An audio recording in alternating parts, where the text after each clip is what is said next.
All right, so you're going to be back away from the wall a little bit and lean into it. And the idea is we're not just going to stretch your calf straight forward like this. We're going to bring your knee up and around, okay? So you can see what happens at my foot and ankle here. It gets my arch turned on when I turn my hips that way. So we can come through like that. We're driving toward the wall, but also with that rotation. Okay? So same thing over here, toward the wall, but with that rotation. All right? Then we didn't talk about this, but a good follow-up to that, usually that's a big stretch, okay? So then what we probably want to have you do is just work on just a little stability for that after you've done that stretch. So we're just going to do a little toe tap back here, a little toe tap back here, okay? And you'll do that on both sides. All right. And I'm not big on giving really specific numbers of reps. I want you, like, say, maybe 10-ish of each of those knee drives, and then just kind of do a few of these so that you feel like you've got control of that motion. Okay? Okay. All right.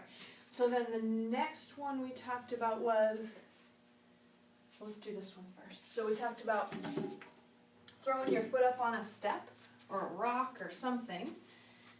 You're going to be like this, okay?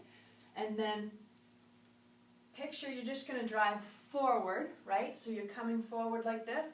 Then we're going to start just getting out to the side a little bit more, okay?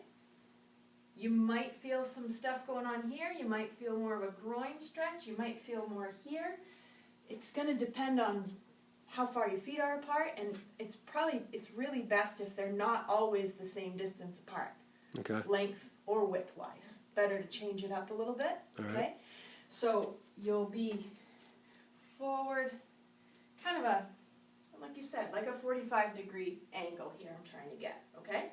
And then you can also do some circles there, just kind of wiggling it around a little bit. And it's not a huge movement, but it's stuff happening in there, Mm-hmm. okay? So then, of course, you'll do the same thing over here. Gonna come forward, off to the side. Then what we're gonna do after that was this move here. So you're stepping back kind of at that 45-degree angle again, and you're going to take, if you're stepping back with your right foot, you're going to take your left hand, reach down toward the floor, okay? Like that. So we're trying to get a nice stretch all through here. Okay. Same thing back here, right to that outside.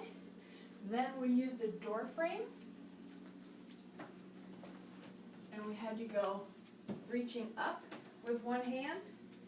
So if the left hand is up, the left foot's going to stay down there, and you're just going to get that nice little sinking stretch into that. So by hanging on to something up here, it's going to lift your rib cage up and get some space going through there, along with that lateral hip stretch.